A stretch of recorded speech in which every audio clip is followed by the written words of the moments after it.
Yo, what's going on, everybody? It's your boy Decode, Matt, back again with videos. I actually have a very cool idea to do with the NBA season starting back up and everything. We're about like 14 games in, 14, 15 games in right now. And I'm going to go one by one, team by team, uh, and, review how they are at this point of the season. I mean, things can change in the next 30 days because I'm going to be doing daily uploads of every single team, starting off with my favorite team right now. Obviously, I've been a Suns fan for a while. If you watch the streams, just talk to me.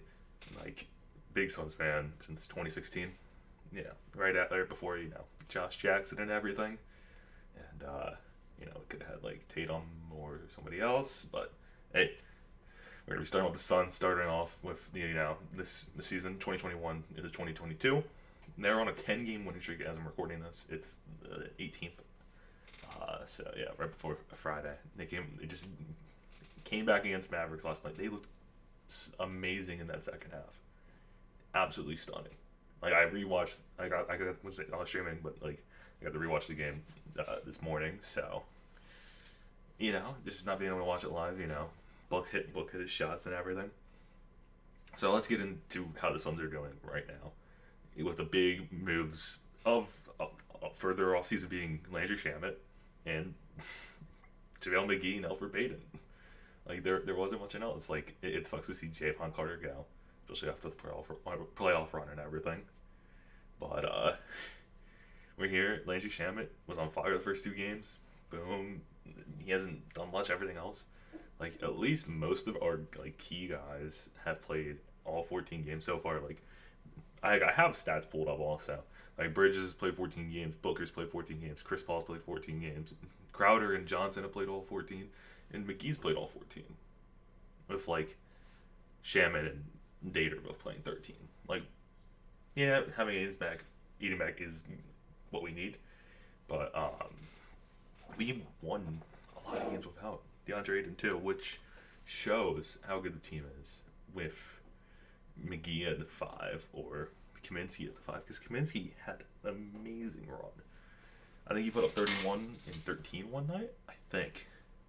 I'm shocked that he didn't get a 2K moments card for that, but can't be asked.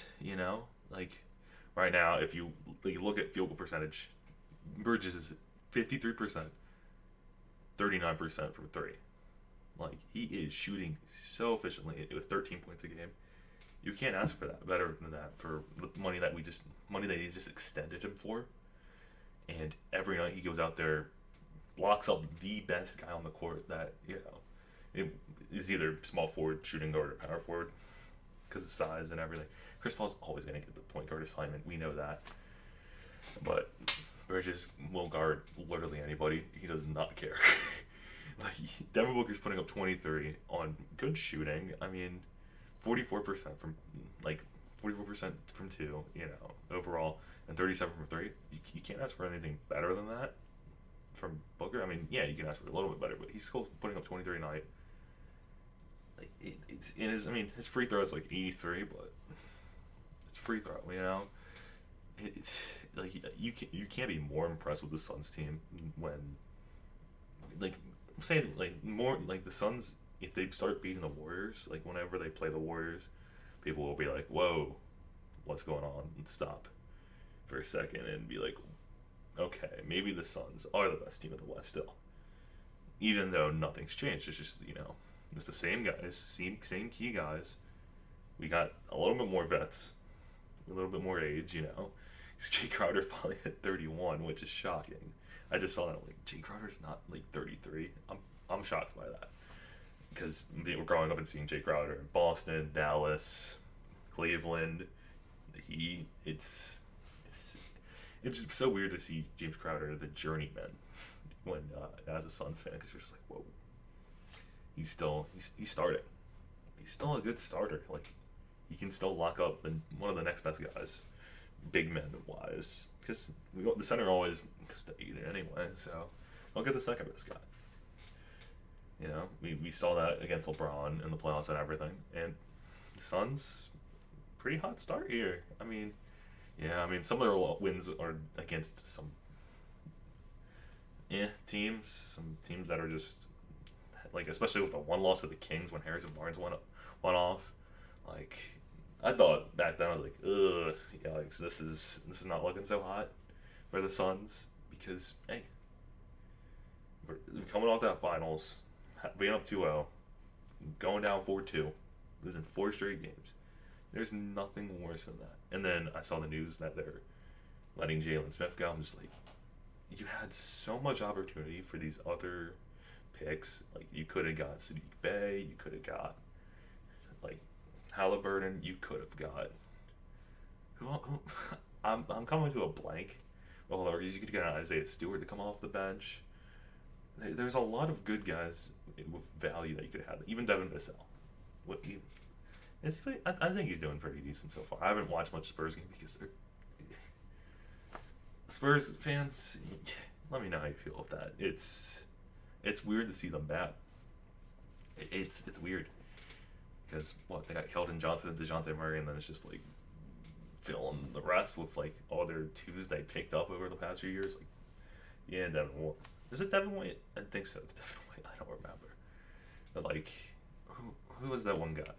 Lonnie Walker. Like, you just need those guys to start showing up, especially if Jakob Pearl and stuff. But enough with the Spurs. It's very weird for me to talk about that in a Suns video, but it's just like the Suns' quality wins are something that are coming soon because I know their schedule gets a little bit harder. I'm pretty sure, in these next few weeks. I don't know how much harder. Like, we'll get, but let's see who the Suns play the next few games. Suns schedule. Let's see. Because they play the Mavericks again, the Nuggets, they play the Spurs. They play the surprising Cavs team after that. They play the Knicks and they play the Nets. That's their next 6 games. Which, most of them are winnable. If they beat the Nets, then, we'll get to see that. But it's, hey, Javon Carter gets to reunite with some of his guys and everything. It's more of, just they gotta pull it out. They gotta start pulling these games out. If they can win up to 60 games this season, I wouldn't be shocked. Especially at the rate they're going right now with their 10-game win streak. After starting off a little bit slow. I see them winning 60 games, maybe 55. But I don't see them breaking a record or anything, especially when the Warriors are there. And Klay Thompson just started playing 5-on-5. Yeah. That's going to be a little bit worrisome, and Wiseman's coming back Thanksgiving. I think I saw on the news like a week ago. So that's going to be an issue for the Suns. Which I think in all of my 30 videos that for every single team, it's the Warriors will probably pop up at every single one of them just because of how well they're doing and what their future timeline is. Like the Suns' future timeline right now is win your games, find a way to extend Aiden without overpaying or like putting much money to the future because there's still guys they have to pay in the future. Like you're gonna have to pay Cameron Johnson. You're gonna have to pay Frank a little bit more for going to go back up over Dario Saric. They're going to probably let Dario Saric walk. That's my guess, especially with JaVale McGee, and everything. But it's just worrying about the cap space for the future, even though we're still only 15 games in this season. Like Monty Williams is doing a hell of a job, and you can't ask for anything else. He should have been Coach of the Year. He'll win Coach of the Year this year. Unless, a surprising team like the Timberwolves start winning more and more and more. But it's the Suns right now are looking really good for 15 games into the season. How long will their winning streak last? We have no idea. I couldn't tell you. They could lose tomorrow night to the Mavericks. Luka can do the unthinkable, especially with the way Porzingis is playing. Which the Suns did a great job locking down Porzingis last night, even though there is this really one funny picture of Devin Booker like literally almost grabbing onto Porzingis, and Porzingis is just like shooting over him.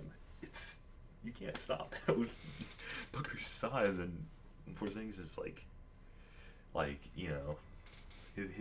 his wingspan and everything. It's a lot, but the main part of this team is still Chris Paul. And him putting up like 14 assists and 0 turnovers. the turnovers are the biggest part for Chris Paul's game. If he starts having turnovers, the team gets sloppier because they're like, oh, Chris Paul's not on it. Are we on it? Like, he's not been scoring as much as he had or he used to because he has a team around him that can score more for him, like compared to past teams. Like, the only other person who he's had consistently to be able to just score and play well was Harden, and now he's got Booker. You never had that with good old LA. Or, hear me out, back when he was with the Hornets. Oh god, it's something that he's, with age and everything, his points per game's going down a little bit, which is understandable. But his assists are still there. He's still leading with the assist. He's the team leader. And yeah, honestly, the Suns right now, very dominant. Expect them to be the 2 or 3 seed, maybe the 1 seed, but I don't think they fall out of the top 4, even going to the end of the season. I'm glad that I am able to just like spout out my ideas with every single team so far. So the next video you guys are going to see tomorrow is we're going to be swapping from West and East. So we just did the Suns. We're going to be hopping to the East to do the Washington Wizards and what is going on with them. So thank you guys for watching this video, and stay tuned because every single day we're going to get a new team out, and then you'll learn a new team before the next day, and you can get excited for it, especially if they play the night before. So let's go Suns, and I will see you guys in the next video. See you guys.